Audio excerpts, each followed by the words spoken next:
Hola a todos, soy Mónica Hacha, dietista, nutricionista y tecnóloga de los alimentos. Hoy vamos a ver la importancia que tiene recuperar el apetito después de una enfermedad.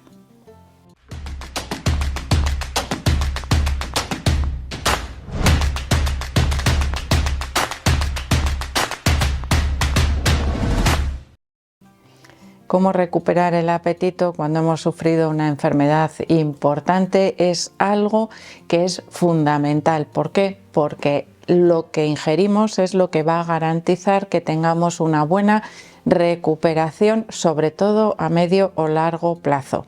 La afectación del hambre, del apetito, de las ganas de comer cuando tenemos una enfermedad importante, por ejemplo un proceso oncológico, una cirugía o una recuperación. Fijaros que incluso, estoy hablando de enfermedades importantes, pero incluso tener un gripazo que nos mantiene en cama igual un par de días hechos polvo, nos puede incluso costar los días posteriores la ingesta de alimentos. ¿Por qué?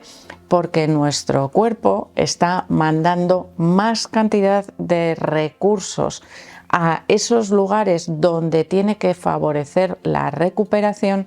Está puesto en marcha nuestro sistema inmunitario y nuestro sistema reparador y ralentiza en ese caso el proceso digestivo. Le manda menos recursos a un lugar que requiere muchísimos cuando funciona a pleno rendimiento y por lo tanto nos hace automáticamente disminuir las señales de hambre. Es un mecanismo, vamos a decir, defensivo, ¿no? De alguna manera de nuestro cuerpo, pero es un mecanismo defensivo en un momento concreto que si se alarga en el tiempo puede ralentizar esa recuperación de esa enfermedad o de esa cirugía porque no le llegamos a aportar la suficiente cantidad de energía y de nutrientes necesarios para continuar con esos procesos de recuperación, con lo cual es muy importante que incluso si no se tiene apetito o no se tiene hambre, como mecanismo, ya os digo, defensivo y regulador, mantengamos un suficiente aporte de energía y de nutrientes, que no quiere decir que nos vayamos a dar unas comilonas, porque no nos va a entrar, nos va a causar mayor rechazo y vamos a tener el efecto contrario, el de aumento del rechazo de la ingesta de alimentos. Y en estos casos es importante que sigamos algunas pautas, por lo menos para conseguir, como os digo, mantener esa energía que necesita nuestro organismo. De hecho, si os habéis fijado o si en algún momento habéis tenido alguna cirugía, la ingesta de alimentos no se tolera o no se ofrece a los pacientes hasta que pasa cierto tiempo y que primero se valora si se tolera la ingesta de líquidos. ¿Por qué? Porque hay que ver si ese sistema digestivo que se ha podido ver afectado recupera su funcionamiento, es decir, la ingesta de alimentos es progresiva, comenzando primeramente por los líquidos, que es lo primero que se ofrece. Una vez que recuperamos ese funcionamiento o que comprobamos que el sistema digestivo está funcionando, tenemos que comenzar con la ingesta, pero de manera progresiva. Es decir, hay algunas pautas que se pueden utilizar para mejorar ese aporte de los alimentos, incluso cuando existe cierto rechazo. El primero sería distribuir la ingesta en menor volumen y mayor frecuencia. Es decir, eso que se suele decir, no hay que estar todo el día comiendo, pues en este caso igual sí que hay que estar todo el día comiendo o comiendo con menos periodos de ayuno o de no ingesta intermedios. Por ejemplo, hay alimentos que tienen muy buena tolerancia, como por ejemplo los yogures, las tortillas francesas, algunas frutas cocidas, como por ejemplo la compota de manzana, Todo ello nos puede ayudar a fraccionar o a incluir algunas comidas intermedias que nos ayuden a seguir manteniendo el aporte de esa energía que necesita nuestro cuerpo para seguir recuperándose de esa enfermedad, cirugía, proceso oncológico o el tipo de patología que hayamos sufrido.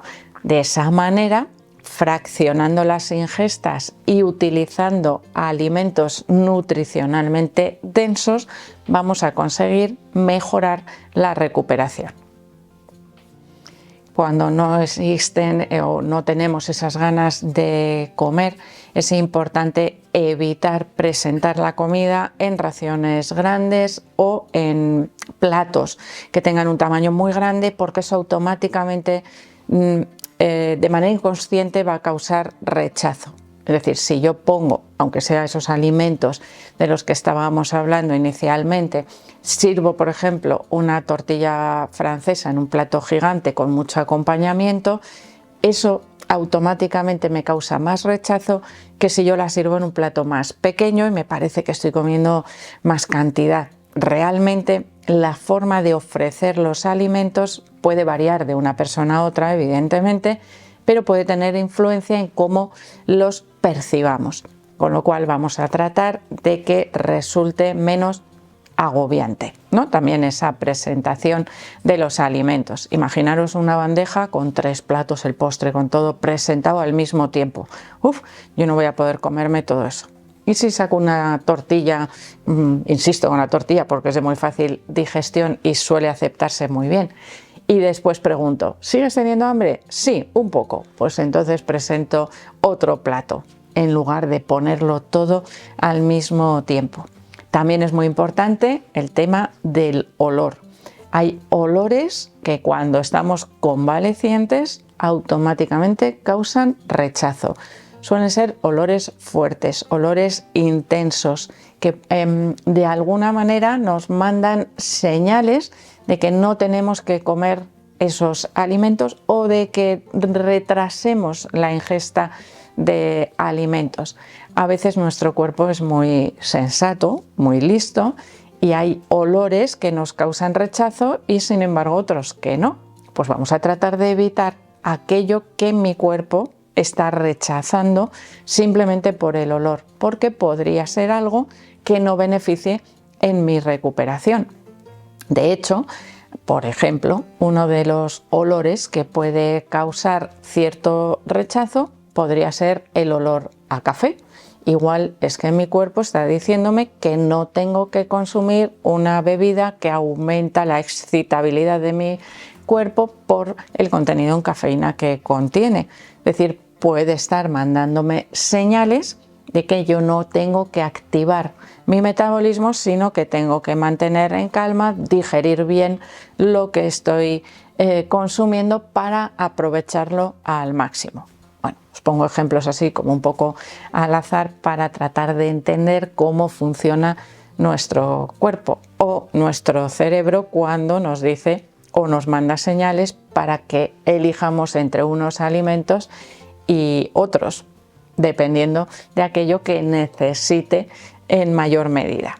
Bueno, en esos procesos de convalecencia muchas veces puede haber apetencias por algunos tipos de alimentos y rechazo de otros, con lo cual ahí es algo que debemos tener en cuenta. Si forzamos o presentamos la comida con esos alimentos que causan rechazo, es muy probable que se rechace todo, con lo cual podemos evitar utilizar esos alimentos o esos olores en la comida que vamos a dar a una persona que está convaleciente para aumentar las ganas que pueda tener de comer. Deberíamos utilizar también, por ejemplo, recetas o preparaciones que nos permitan enriquecer las comidas. ¿Esto qué quiere decir? Que en un menor volumen aportamos más energía y más nutrientes. Por ejemplo, podemos pensar que una crema de verduras aporta poca energía, pero sí que aporta muchos nutrientes interesantes y podemos enriquecerla fácilmente añadiéndole legumbres, cremas de frutos secos, nata, por ejemplo, o incluso queso, o más cantidad de algunos ingredientes que podemos camuflar sin tener alteración del olor y del sabor. ¿Por qué os digo esto?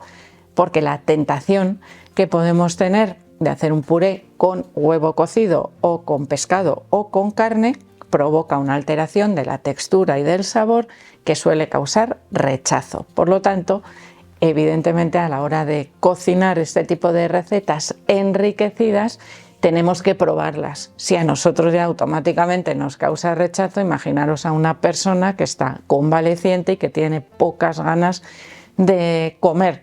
Evidentemente el gusto no se les quita, de hecho se hace incluso más agudo o más agudizado frente a ese rechazo a los alimentos. Por lo tanto, cuidado también a la hora de tratar de enriquecer excesivamente o con alimentos poco adecuados esas recetas.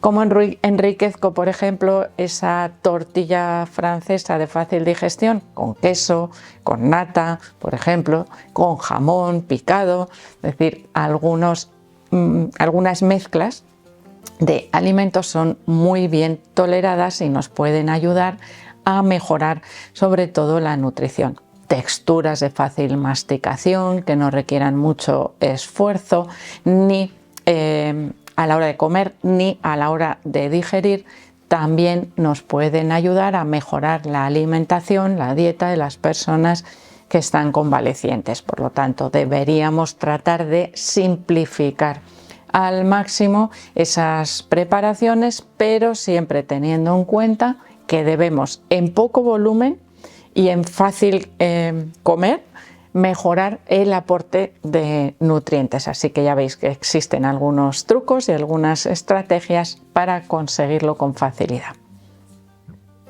También se debería tratar de evitar la ingesta, por ejemplo, de bebidas azucaradas o de bebidas entre horas que quiten el hambre o que quiten las ganas de comer.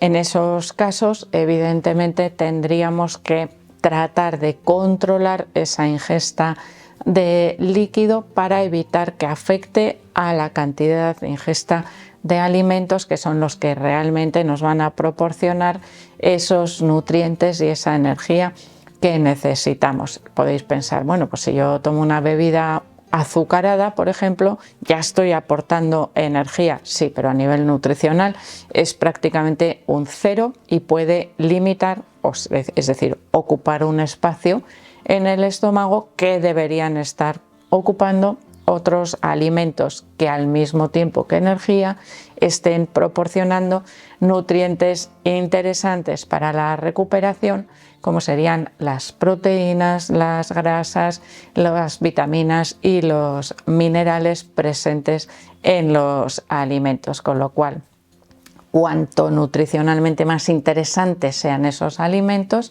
mejor efecto tendrán también en la recuperación de una persona convaleciente. Progresivamente, si nosotros comenzamos con alimentos que resulten atractivos, se irá recuperando también la sensación de apetito. Eso es un buen síntoma de esa recuperación durante la convalecencia. Así que progresivamente podremos ir aumentando la variedad y la cantidad de los alimentos que se van ofreciendo, algo que implicaría, como os digo, una mejor recuperación. Así que espero que os haya gustado el vídeo, por supuesto que le deis al like, no dejéis de suscribiros al canal y espero seguir viéndoos a todos en los próximos vídeos.